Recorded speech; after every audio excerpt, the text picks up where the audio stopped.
근데 현대 한국에서 진보의 울타리가 된 사람들은 어떤 분들일까요? 우리가 지금은 진보가 이제 이렇게 살아났는데, 그래도 박정희 시대에 내맞아가면서 진보했던 분들이 어떤 분들인가 한번 살펴보죠. 자, 우리가 진보 보수가 50대 50에서 시작한 거 아니에요? 이 정도면 뭐예요? 한 100대 빵 되는 거 아니에요? 그것도 기울어진 경기장에서 시작해서 두세 대 만에 여기까지 온 겁니다. 우리 진보 얼마나 처참해요? 조봉암만 사용되었어요. 인혁당, 통일당 다 깨지고, 다 맞아 죽고, 잡혀가고. 그런 속에서 이런 분들이 이제 우리, 진보의 어떤, 뭐랄까, 울타리가 돼주고, 어른이 돼서 역할들을 해줬는데, 이분들은 어떤 분들인가 한번 살펴보죠. 장준하 선생. 여기 보면 장춘하라고 나온 게 장준하. 백범을 따라온 거예요, 백범을. 그러니까 이 비행기에 정말 한 10명 타고, 10몇 명 타고 온 건데, 거기 타고 온 백범의 최측근이죠. 그런데 백범이 극우파라고 했잖아요. 장준하 선생은 더 극우예요. 백범이 남북 협상 한다고 하니까 딸기가 무슨 협상이냐고 백범을 떠났어요. 박정희하고 한 살 차이입니다. 근데 박정희는 혈서 썼고, 여기는 이제 정말 이거 4.19 뮤즈인데, 제가 장준하 선생의 글 중에서 제일 좋아하는 글, 읽고 충격을 먹은 글이 있어요. 4.19가 왜 실패했는가에 대한 글입니다. 물론 사회과학적인 분석은 아닌데, 정말 예언자적인 선언이에요. 4.19가 왜 실패했나? 야, 복잡하지 않아요. 수일이 4.19 뮤즈에 가봐라. 거기 답이 다 있다. 왜? 애들만 죽었다 이거야, 애들만. 이 아이들에게 민주주의가 어떻고 자유가 어떻고 떠들어대고 가르쳤던 지식인들, 어른들, 대학 교수들, 언론인들, 변호사, 종교인 단 한 명도 애들하고 같이 누워있지 않다 이거. 그렇게 애들만 그렇게 죽어 자빠졌고, 끼케야 중학교 2학년에서부터 끼케야 대학교 4학년 그런 애들만 앞장섰는데, 그리고 장준하 선생님이 하신 말씀이 뭐냐면, 우리 앞으로 민주화운동, 통일운동 할 때는 제발 어른들이 앞장섭시다. 그 말씀하신 겁니다. 그리고 진짜로 장준하 선생이 제일 먼저 잡혀갔어요. 긴급조치 이후에 첫 번째 구속자예요. 그 옆에 백계환 선생님, 지금 그 며칠 전에 한겨레신문에 참 굉장히 초췌한 병성이 누워 계신 사진 났죠. 그리고 장준하 선생이 잡혀가고 난 다음에 그 다음에 이제 학생들 쭉 들어오는 겁니다. 그 장준하가 이렇게 의문의 죽음을 당했어요. 제가 고등학교 1학년 때 이 장례식을 갔었습니다. 지금 잘 기억은 안 나고 멀리서 봤지만 우리 김선축 이경님 웅얼웅얼 하시고 많은 사람들이 모여서 지금 기억나는 건 만세. 그러니까 저는 왜 갔냐면 장준하 선생을 개인적으로는 몰라요. 그러나 훌륭한 분이었고 어린 마음에도 저건 뭔가가 있어.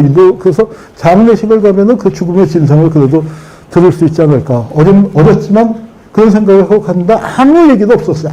다 침묵했어요. 근데 만세를 부르고 마지막 홍석헌 선생이 만세 하고 이제 길게 부르고 손을 내리는데 다들 으흑 하고 울었죠.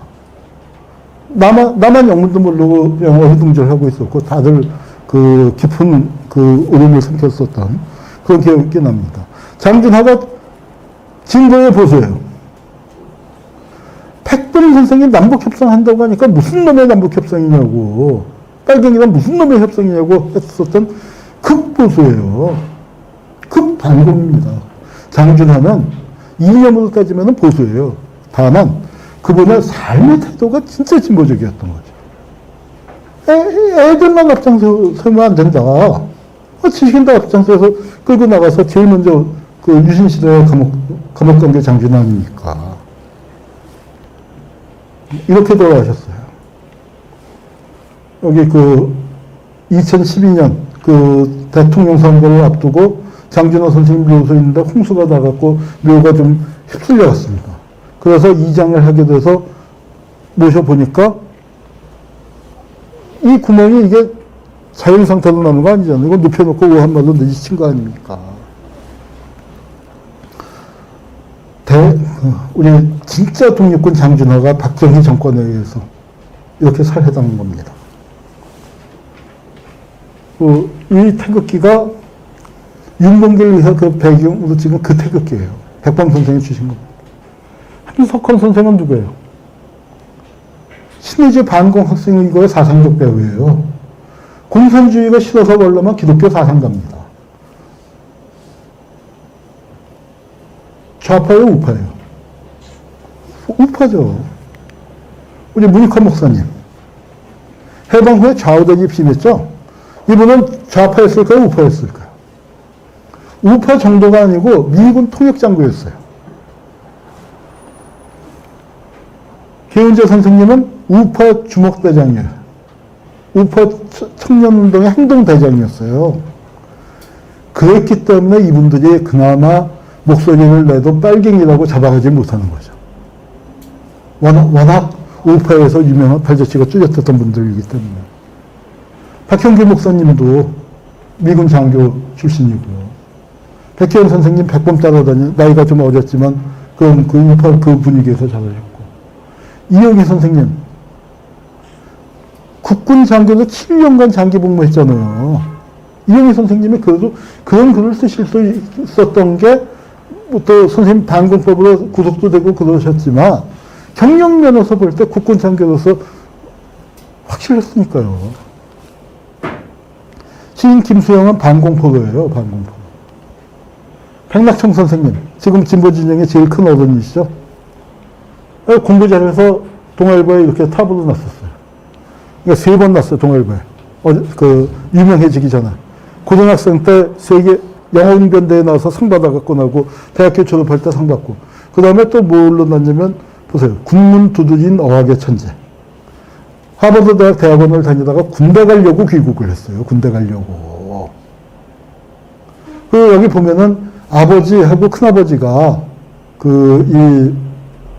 큰아버지가 백인재 선생, 우리 유명한 백병원의 상속자예요. 그래서 백병원 설립자인데 납북됐기 때문에 이 백낙청 선생하고 그 형님이 상속받았고, 그 다음에 백붕재, 일제 때 제일 유명한 변호사였습니다.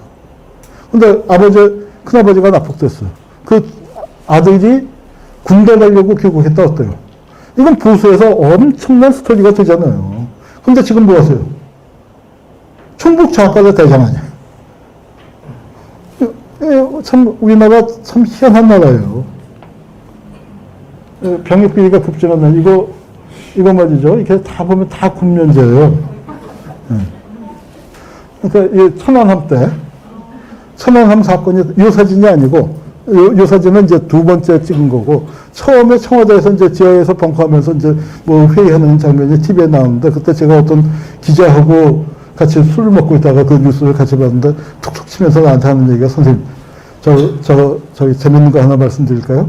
하면서 한 게 뭐냐면, 저기 화면에 나와 있는 사람들 중에요, 군대 갔다 온 게 국방장관 한 명밖에 없어요. 그래서 그게 어딘가 기사 잡았더니 그 다음에는 이제 이렇게 군복 입은 사람들 쫙 앉혀놓고 사진을 찍었습니다. 우리 진보 세력의 재등장은 제가 빠뜨렸네요. 80년대 이후에 이제 쭉 살아나오는 얘기, 그거는 뭐 아마 우리 운동권이 광주 이후에 어떻게 형성이 된, 386 세대가 어떻게 나왔고 하는 얘기는 뭐 제가 빠뜨렸네요. 자, 그 다음에 한국의 보수는 보수적 가치에 충실합니다. 한국의 보수는 또 어디서 나왔냐? 자, 한국의 진보의 초기 60년대 진보는 놀랍게도 다 우파예요. 근데 그분들은 보수의 원래 가치를 지키려다 보니까 진보가 돼버린 거예요. 진보와 보수는 상대적인 개념이다 보니까. 여러분, 양심적인 거하고 진보적인 거는 전혀 다른 차원의 기준이죠. 근데 우리나라에서는 이게 세상이 험하다 보니까 양심적이면 진보적인 역할을 하는 거예요. 저분들은 보수로서의 양심가였고 보수가 지켜야 할 가치를 지켰던 분이죠. 그러다가 보니까 우리 진보 진영의 큰 어른이 됐고, 저런 분들의 우산 밑에서 우리 세대들, 저보다 조금 더 위의 세대들, 70년대 초반 학번들, 60년대 후반 학번들부터가 저분들의 어떤 지도나 영향력 하에서 자라기 시작을 한 거죠. 한국의 보수는 어땠을까요? 자, 박정희 그러니까 박정희 시대에 연구하던 사람들이 신문 기사만 분석을 했지, 광고를 다 빠뜨려 갖고, 광고 읽다 보니까 너무 재밌는 걸 찾아갖고, 제가 이제 발굴을 했는데, 그래서 이거 국회에서도 표창원 의원도 읽고 뭐 여러 명이 애용을 했어요. 근데 뭐냐면 박정희가 저 63년 대통령 선거 때 빨갱이로 몰렸단 말이에요. 우리나라에서 제일 유명한 색깔로는 박정희를 대상으로 했습니다. 박정희를 빨갱이로 공격을 한 거예요. 여순사건 관련자라고. 그래서 박정희가 억울하다고 하면서 뭐라고 이제 아우성을 쳤냐 하면은 메카시즘의 한국자 가류. 왜냐하면 윤보선이 한민당 출신인데 그걸 메카시즘의 한국자 가류라고 비판을 한 겁니다. 그래서 악습의 보금을 구사하고 있습니다. 시꺼먼 새우를 메카시즘이라는 후라이팬에 달달달달 볶아서 새빨간 빨갱이로 만들고 이거. 그러면 새우구이 드시죠. 새우 구워놓으면 빨간데 굽기 전에 무슨 색이에요? 까맣거나 회색이거나 그렇잖아요. 비유를 아주 재밌는 비유를 했습니다. 그 후라이팬에 달달달달 볶아서 빨갱이를 만들었는데 내가 국가 원수급인데 나도 이렇게 하는데 일반 국민들이 얼마나 볶고 있다는 얘기냐.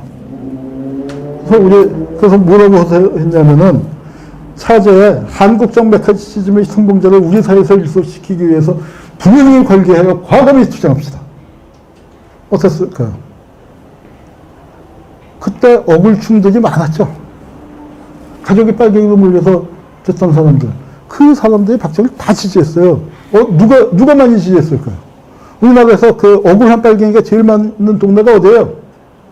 전라도잖아, 전라도. 여러분, 1963년 대통령 선거에서는요, 박정희가 전라도 빨갱이 표로 당선되는 거예요. 고향인 경상북도에서 55%를 얻었는데 전남에서 57%를 얻었어요.